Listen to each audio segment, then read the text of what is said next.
Hi, I'm Aelicia Watson, affectionately known as Chocolate, and I'm the founder and executive director of Redeemed Women here in South Dallas.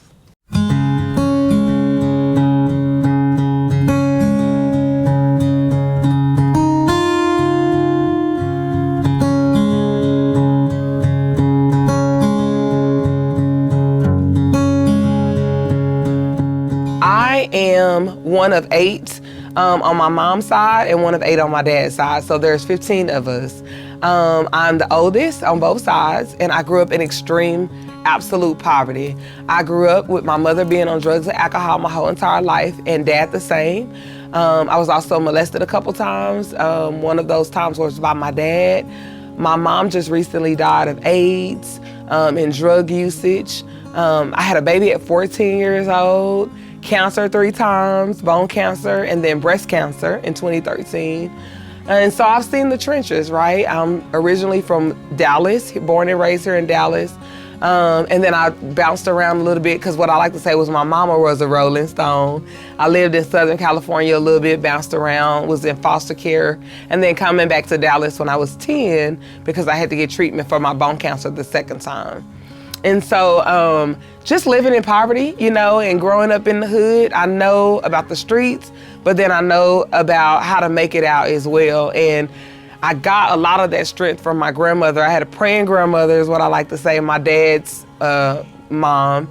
And I moved in when I was 11 and they raised me on up. And so, I saw a lot of encouragement and it gave me a lot of peace. And so you will hear me say this thing, but God. And so people are always asking, Chocolate, you've been through so much. How are you able to smile? And I'm always saying, but God. So yeah, that's a little bit how I grew up. I explain to people about living in poverty like this. One, I'm a highly relational person. And so I tell people, first, the best way to know about what it's like to live in poverty is link up with others that don't look like you. That's the first thing, because oftentimes, we look at people based off what we look like, and sometimes we share a lot of the same story. And relationships will allow you to ask and talk about some of the things that you don't know about. And so I'm highly relational, so I encourage relationships. But I also encourage people to don't stereotype. Don't assume that people want to be on food stamps. People want to be unemployed and homeless. Don't assume those things, because sometimes situations cause us to, I was escaping a domestic violence relationship. I fled with nothing, just me and my daughter. So I had to start all over again. Well, if you're not in a relationship with me and you don't know that, you would think, wait a minute, this girl is just wasting her life. And so I tell people, don't assume. A lot of people do not want to be in poverty. And then also, once you build a relationship, you find out that some layers of poverty is generational. I think about on my mother's side, I'm the only high school graduate. I've never been on drugs. I'm the only college graduate. I'm thriving, I'm married, I have 1 child.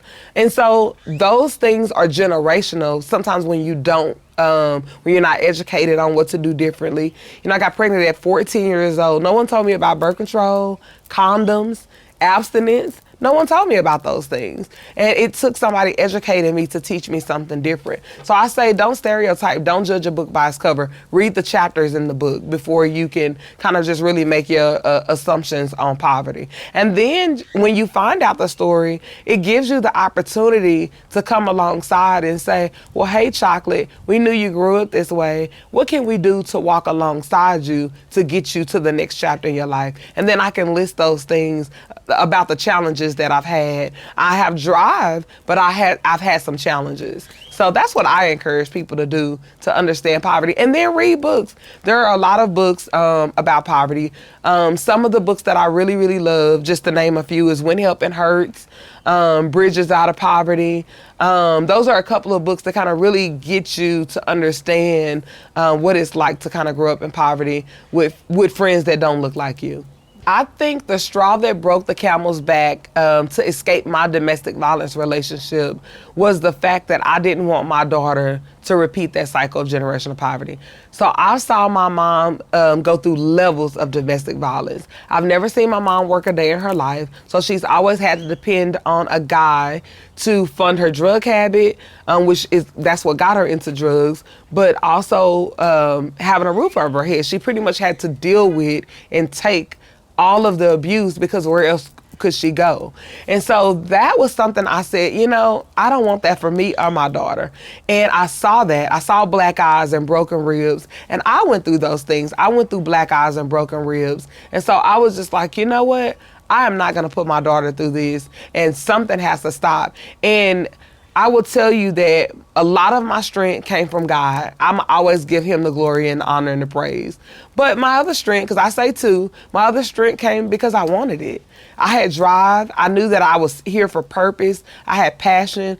And I'm just like, you know what? Something has to change, and it's going to start with me. And so that meant for me that I had to go in hiding, that I had to open up, right? I had to ask friends for help. I had to tell people that I needed help to get out of this situation. And that does take a lot of courage. But I'm telling you, the bright side is I have my life today. And I could be dead and gone, and we wouldn't be here talking. But we are, because, I had the courage to stand up for myself. I'm gonna tell you, a lot of that came from therapy. Shout out to therapists who do amazing jobs in the city. I had a friend turn me on to therapists. I had never been to a therapist before, and that's just not talked about in my community. And it wasn't lived in my neighborhood, in my household. And therapists really don't look like me. People don't know that 95% of therapists are white. And so you don't really have a lot of black therapists, so there's no connection, there's no comfort, right? And so I had to step outside of my comfort zone to get the help that I needed, which means I needed to talk to somebody that didn't look like me. And I'm telling you, best experience ever. I think that having access to black therapists in poverty-stricken communities is pivotal for the community. I think that for people to stereotype and say, hey, could you go talk to somebody? When we talk about access, we're talking about location access, we're talking about financial access, we're talking about redlining access that happens in the community. So there's layers on top of layers. We're talking about cultural access, right? Because culturally, it's not been a thing that's been talked about, that you go see somebody. In my culture, that when we had hard times, you just swept everything under the rug, and you just, oh, hey, it'll be okay. Don't worry about it. Don't talk about it. Our business is our business. Well, no. How can you help me if it's only my business? I need help. And if you don't know how to help if I don't tell you about it. And so I think that it's pivotal for the black community, but especially poverty-stricken communities, period. There are resources through partnership of organizations, Redeem Women being one, but there are no therapists, licensed therapists in South Dallas that I know about. Let me preface that, because if they are here, then I haven't got word of it yet. They are just doing counseling sessions. They have a center.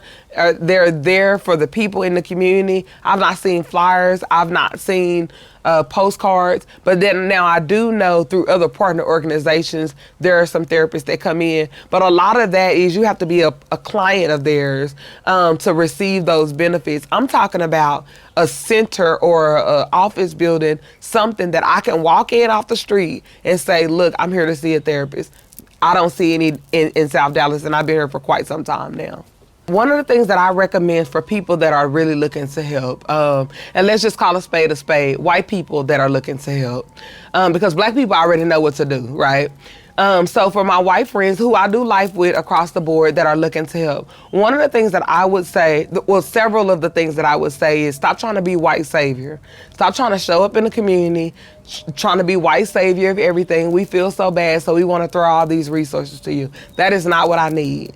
In order to ask me what I need, you have to build a relationship with me first. So I would say link arms with other nonprofit leaders or church leaders or have, even in the coffee shop, just so random of looking at somebody in the coffee shop that doesn't look like you. Walk up to them and say, hey, can I buy you a cup of coffee? Or, hey, how you doing today? Good morning. I say it's simple. It's probably not simple for introverted people. I'm extroverted, so I can do it very well. But in terms of like going through organizations or churches, that's the best way to funnel in, to just show up and say, what do y'all need? Not, hey, I'm here to do this, but what do you need? And then hear me out. And don't give me something I don't need. Don't go over it above and beyond, well, we can do this and it will be better. Don't do that. That's not what is needed. I tell people all the time, what's needed is for you to teach me how to fish. And then I can go back and I can duplicate. But if you give me the fish, who can I teach? Nobody behind me I'll be able to give to, because you didn't teach me how to do it. You did it all for me. So I am a person that believes in teaching people how to fish. And the only way to do that is to get uncomfortable, is to have dialogue. I can go on and on with it. It means so much to me. But I challenge people that if you don't know where to get involved, start local. Real work goes on boots on the ground, and it's messy. But I'm telling you, it's so life-giving. The people, the community is so life-giving, so life-giving. I think that Dallas can create a more equitable community through education. I think, again, I'm big on education. I think, I know this personally. So I've always had drive. I graduated high school at 17 years old, went to school for early childhood education before going into transportation and logistics. I've always had a heart for entrepreneurship, but what I lacked was the opportunity, right? And I lacked the education, because somebody had to teach me how to go about doing a business plan, or, P&L and all the things that I did not know about, right? So I think that the city needs to do well on educating, and the city needs to do well on educating on the community's turf.